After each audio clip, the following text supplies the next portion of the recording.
underrepresented groups in the city. I had somebody ask me a very similar question several weeks ago. He asked it in a little bit different way, in that, what are you gonna do for our group, was more his question. And I told him, I said, when you elect me for place 2, I'm gonna represent every citizen in Farmers Branch equally. This is not a Hispanic issue, it's not a Czech issue, it's not a German issue, it's a Farmers Branch issue. And that's the way I'm gonna treat the issue, and that's the way I'm gonna reach out to people. Thank you.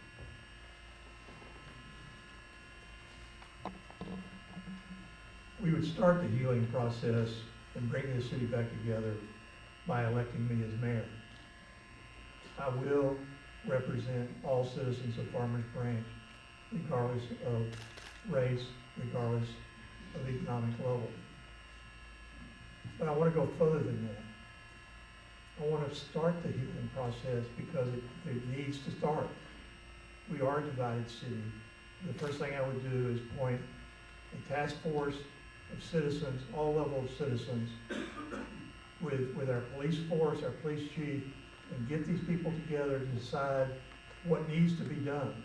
How can we get us back together like we used to be before all this illegal immigration thing started? That's what I would do. 68% of the people in this town voted for Ordinance 2903. And what elected officials are supposed to do, which too often we don't see them do, whether it's at the federal level or the state level, is do what their constituents want. One thing we can say for certain is this council did what their constituents wanted. If the constituents change their mind and want to go a different direction, then we would look at that. But make no mistake, I believe this was the right thing to do for our city. And it wasn't Tim O'Hare or Ben Robinson or the city council that created this. If you think people weren't already thinking this and weren't already divided over this issue, you're not being realistic. Let me talk for a second about board appointments. Since I've been on the council, I've appointed Hispanic people to boards. Last Tuesday night, I appointed, to my knowledge, the only African American on any board in the city of Farmers Branch, and I recruited him to be there. So I have reached out to people of all races and will continue to do so, but I believe Ordinance 2903 and our efforts on illegal immigration are the right course of action for the city.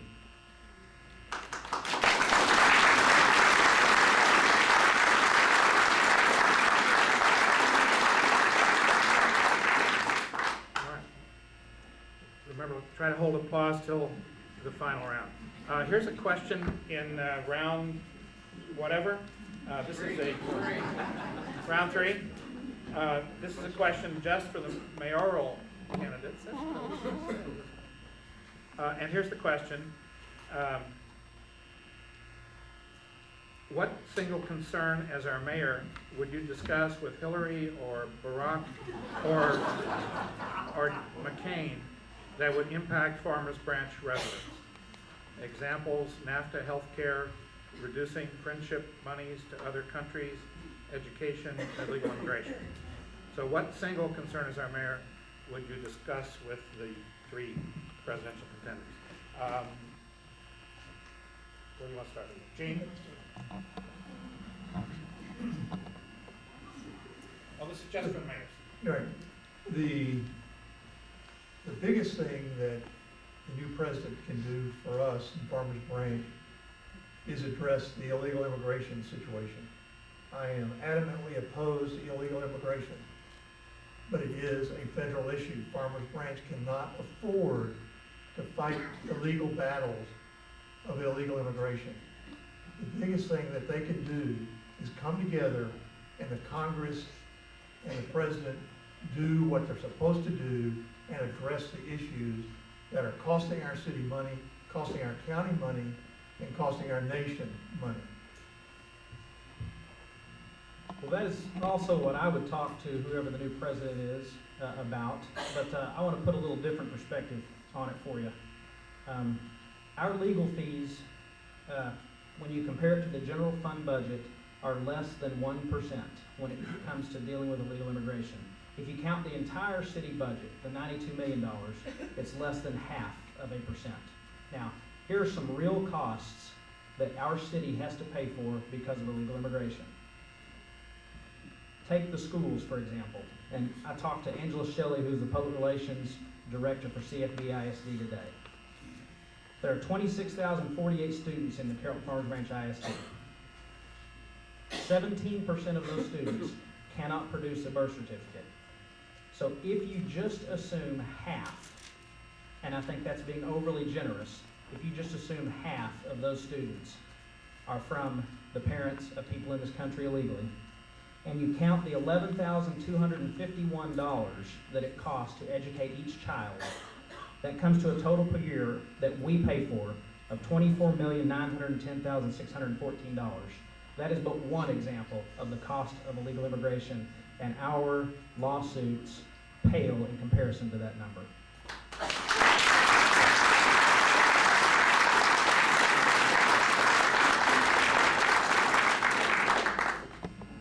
I thought you were on the city council, not the school board. I didn't realize that you voted on the school board budget. I didn't realize that that was a cost that you had to deal with. It is a cost we have to pay.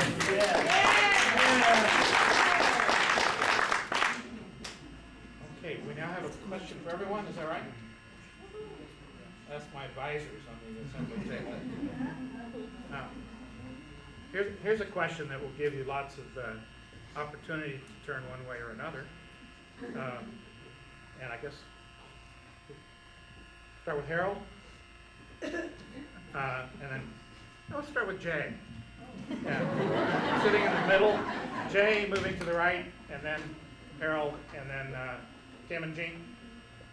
Let me know if I'm not being random here. It relates to code enforcement, and it's a pretty generic, you may want to strengthen the question to make it more illustrative. Do you think the city should have strong code enforcement? Do you think the city should have strong code enforcement? Let me have a show of hands here.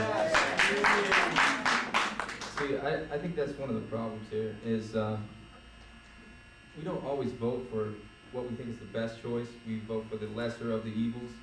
And it's the whole reason why I'm here, is because, not because I'm the lesser of the evils. Don't talk to my friends or my mom or my dad. You'll find out that I probably do have a little bit of evil in me. But I think when it comes to code enforcement, we have to look at every case specifically. I mean, are you going to get on some old lady because her grass isn't mowed? What if she doesn't have any money? I mean, are you just going to throw away the whole compassion and caring that comes with being a community? You have to look at everything from case to case to case.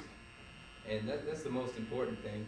I mean, if someone has paint peeling off the side of their house, well, here, this ties right into the illegal immigration issue. Most of the time, the people that are mowing those lawns and fixing those houses are actually illegal immigrants. So how hypocritical are you going to be when it comes to code enforcement? Oh, well, hey, roger that. Give yourselves a round of applause in that case.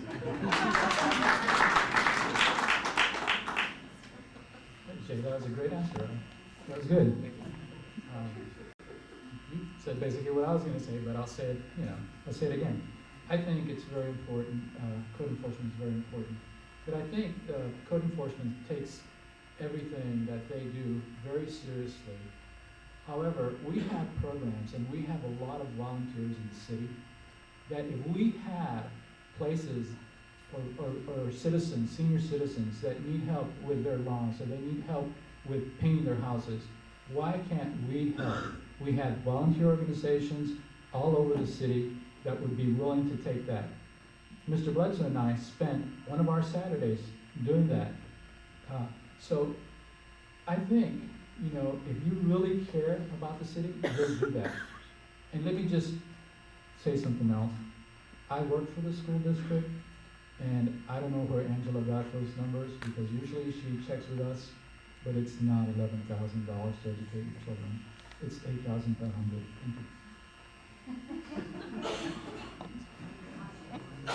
Did everyone? Oh, okay. Is it Harold? No. Harold. Yes.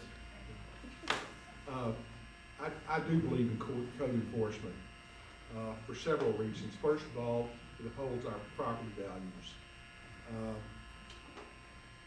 We can put peer pressure on our neighbors, and we all do, when they don't cut their grass or paint their house, and that's one way of code enforcement.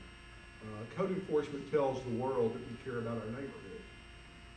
There's a reason we have all this development going on currently in Farmers Branch. Part of it is our code enforcement program. Developers bring their money into a community that cares, and they know that they can count on to uphold their property values and the millions of dollars that they spend. The city has free equipment that people can go ask for. I do believe in code enforcement. I think that we do need to have enforcement periodically as opposed to compliance. Compliance is good, but there are real sinners that take advantage of our current lack of enforcement. Thank you. Ken? Sure. I do believe we need strong code enforcement, but before I talk more about that, I want to read something that I think is important for every single person in here to know about who is running for mayor. This is a letter that Gene Bledsoe sent to the senior citizens of this town. I'm going to read a paragraph. Today, our beefed up code enforcement staff are writing tickets at a rate of 10,000 per year. Sometimes tickets are written with brute force without regard to individual situations. Goes on to say, it does not make Farmers Branch a better city when we throw 82-year-old women in jail for having a security light in her backyard. Now, why did I just read that? Because in the last 9 months, according to Jim Oak and Michael Spicer, who have no dog in this hunt, we have issued 388 citations, not 10,000. Also, we have never, according to Gary Greer, our city manager, Greg Vick, assistant city manager over the department, Michael Spicer, director of community services, and Jim Oak have never thrown an 82-year-old woman in jail in the 3 years I've been on the council.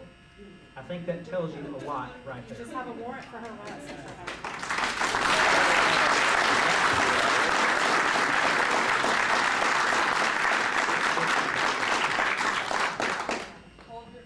I got my number. Let me answer the question. I do believe in strong code enforcement. I talked with Mr. Oak about how the codes were enforced and asked him what he thought were best to be done. He told me that they were writing 10,000 tickets at a rate of 10,000 tickets a year. And so that's his number. If he's backing off that number, it is not the tickets that you get written, it is the fine, it's not the fines, it is the warnings that you get. Those are mostly taken care of. What he wants, and is what I want, is strict code enforcement, but with a heart. It doesn't do any good to give somebody a ticket if they can't repair their driveway. What we want to do is get the driveway repaired. That's what makes sense. That's exactly what this is saying. It is, let's get the job done. Let's get the repairs made. Let's bring the resources together. If the city has to put a little money in, let's do that. Let's get the volunteers together, and let's get the problem solved, because we do want strict code enforcement in the city. Okay, thank you. I think we have finished that round. Everyone is still standing, or still sitting. That's a good sign. Now we have round 6A, I think is what we called it. And this is where the two mayoral candidates have the chance to ask each other a question. And it's a 30-second question and a minute to respond. And we're going to have another round just like this, so whoever goes first this time can go second. Thank you. You want to ask first, Gene? Sure. This is the legal bills for the last 6 months, or the first 6 months of this year, and now total about $800,000 for the immigration issues. Mr. O'Hare, you have repeatedly misled the people in Farmers Branch about the cost of these lawsuits. You have said that 2903 would be constitutional. It certainly will not. You have said that our insurance would pay for those legal fees. They have not paid a dime. You have said that we fight 2903 all the way to the Supreme Court. We have not. This council has asked Judge Lindsay to rule because we have a third, even better, ordinance to take its place. My question is this: when 2903 is declared unconstitutional, Farmers Branch will have to pay an additional $1 to $4 million in plaintiff legal fees. Where are the taxpayers of Farmers Branch going to get this money? Well, there were a number of falsehoods and false premises in that question, but I'll start with this. From the day we started doing anything regarding illegal immigration, we told everyone this will be a long, drawn-out process. We told people this would be appealed. We told people that this would take time and this would take money, but we thought it was worth it. A federal district court judge has temporarily blocked ordinance 2903. If you're asking me to predict what he'll do when he makes a final decision, I predict that he's going to say it's unconstitutional. Then we have the opportunity to appeal that ordinance to the Fifth Circuit Court of Appeals, where we believe it will prevail. The last 3 federal court decisions dealing with local or state enforcement of illegal immigration-related matters have been upheld. That includes the state of Arizona, it includes the state of Oklahoma, and it includes a little town called Valley Park, Missouri. And Valley Park, Missouri's lawyer, who worked on their ordinance from start to finish, is one of our lawyers. Mr. Bledsoe is not in any of the meetings with our lawyers. He does not know what they're telling us. He does not give us any advice. And obviously, he's not a lawyer. He shouldn't make comments on what is going to be constitutional or not constitutional when he has no way of knowing. Our lawyers tell us it's going to prevail, and we believe them.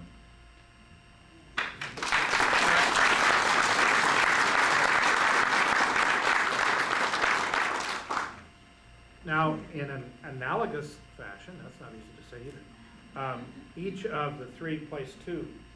No. Oh, I'm sorry. No? I'm sorry. Tim has the chance to ask Gene a question. I hold in my hand a letter from Gene Bledsoe, an original signed copy, dated March 29, 2006, where he asks us to develop a comprehensive redeveloper-friendly program and a long-term marketing PR plan, which he is now critiquing. But this is the most important part I want to read for you. Another area we discussed briefly was the impact of CFB ISD on our property values. While I would love for our neighborhood schools to be much better, I do not think that the quality of our schools is the driving force affecting our property values. Certainly CFB ISD has some negative effect, as do the soaring school taxes. However, if Irving, Addison, and Northwest Dallas can have higher home values than Farmers Branch with their schools, then Farmers Branch can increase its values even with CFB ISD. Why do you think the CFB ISD has a negative effect on our property values?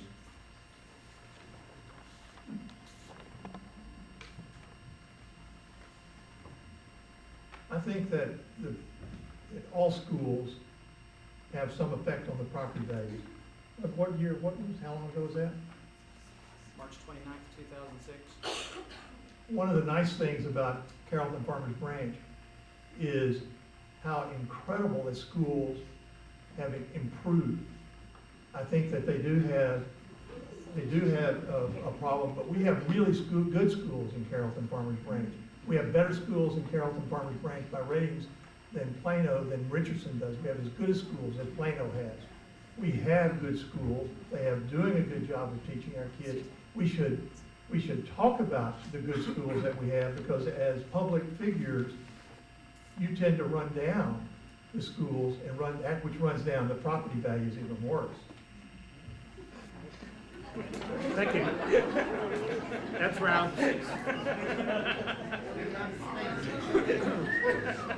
If your kids do bad, that means your kids are retarded. Yeah, that's round 6A. And now round 6B is for the place 2 candidates. Each one gets to ask their choice of the other 2 a question. And we'll start with Harold. You want to go first?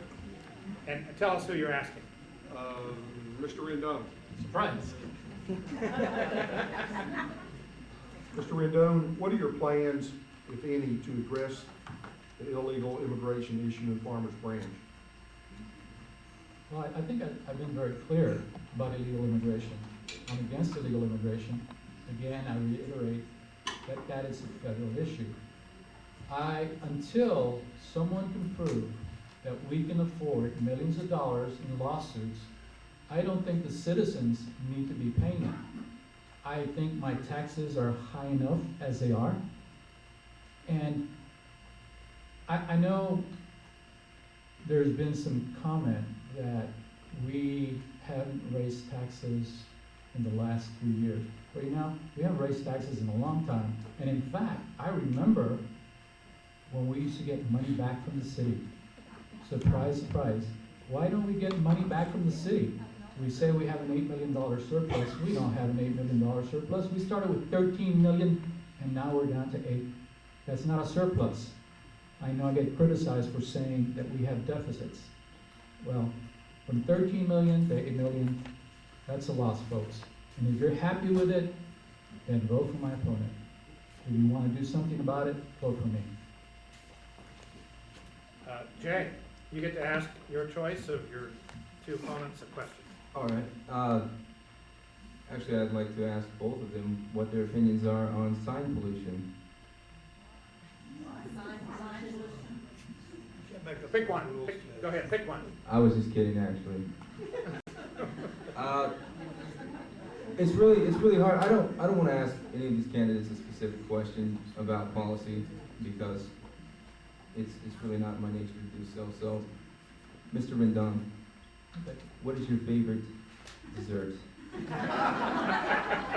Well, I'm glad you asked that one. Don't waste your time. I'm glad you asked that because I think it's important for you to know about me. My favorite dessert is lemon meringue pie. Thank you. Great. I mean, we did set up the rules, and you can ask the question you want. Okay, my turn. Now it's My turn. Ruben's to ask his choice of the other two. Well, I'm sorry, Jake, but I'm going to ask Mr. Fraley. Oh, I want you all to know that Harold and I have known each other for several years.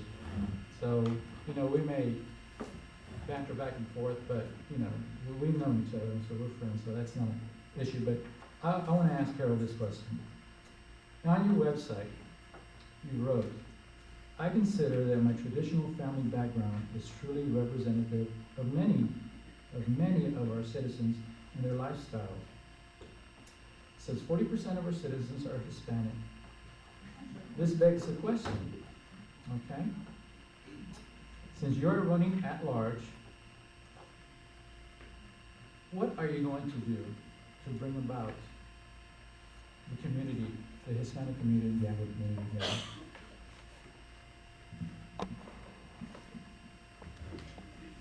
That's a fair question, and as I mentioned earlier, my goal is to represent all the citizens of Farmers Branch.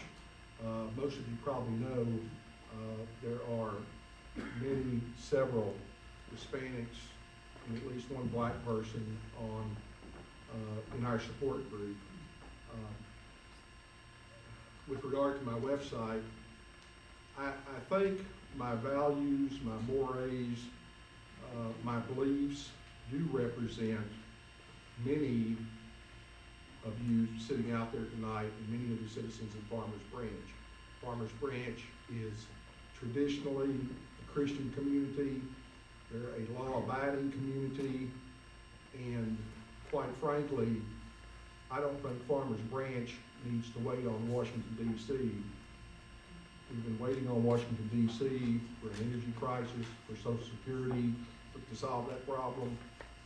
We don't need to wait on them to decide what to do on the immigration issue. So, I stand by my statement, and I intend to represent all the citizens equally in Farmers Branch.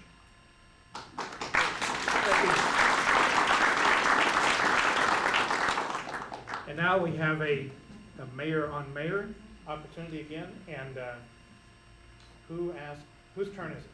Are we asking questions? Yeah, you each get to ask the other. Oh.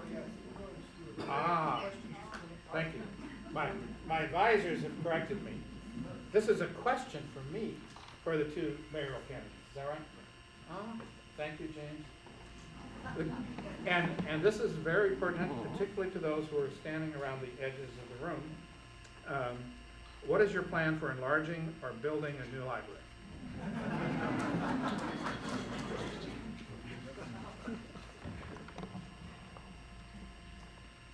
Well, most of you here know that this library used to be a fire station. And one of the things that I have heard over and over during the time I've been on the city council is complaints about noise. And a library is a really large expenditure. It costs far more than an animal shelter, far more than a renovation of the pool. On my website, what I say I'd like to see happen with this library is a major renovation of it or the building of a brand new library. That is not going to happen in this next budget year, but we can begin planning for it. And the pay-as-you-go program, which is what we use to pay for large capital projects, will never get to a level where you can purchase a brand new library, or it won't for a very, very, very long time. So if we're going to build a brand new library, you're gonna have to issue some bonds or some short-term certificates of obligation to pay for it. I think you can do it with the development that we're gonna see coming in this city, the sales tax revenue you'll see coming in this city, and I think it's probably a couple of years out, maybe 3 years out, but with the new growth and development, with the increase in sales tax, especially with the shops at Mercer Crossing that is coming in, hopefully in the next 18 to 24 months, you'll see sales tax revenue here in Farmers Branch shoot through the roof, and we'll have more money to do things like build a library, cut taxes, or do both. The city has not been on the pay-as-you-go plan since the last 2 years under this new council. They're borrowing money, borrowing $7.7 million, using certificates of obligation which do not require taxpayer vote. And they're using our savings, spending down our reserve money. So we've not been on pay-as-you-go. What I would do is put all the plans for all the development of the city into one master plan. Let's figure out what the funding sources are going to be. If we need to borrow money for the library, if the citizens want to do that, great, let's do it, but let's do it as a bond issue. Let's do it in the light of day. Let's do all the city's business in the light of day, out in the open.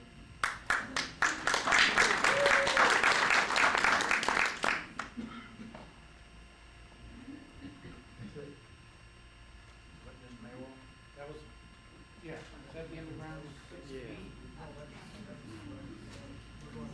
Okay, question for everybody. Tell you what, we'll have some audience participation here. There are more topics than we can cover. And let me tell you the topics and let me know which ones you want to try to cover. You can't raise your hand yet, I haven't given you a chance. This one is on retail plans, retail establishments, one on single-member district, one on recycling and environment, and one on city in the park. Those are the four. What's your part? City in the park? Recycling? Retail. Single member district. City of the park. All right, we got recycling and retail, I think. This is for everyone. I should read these questions before I start talking.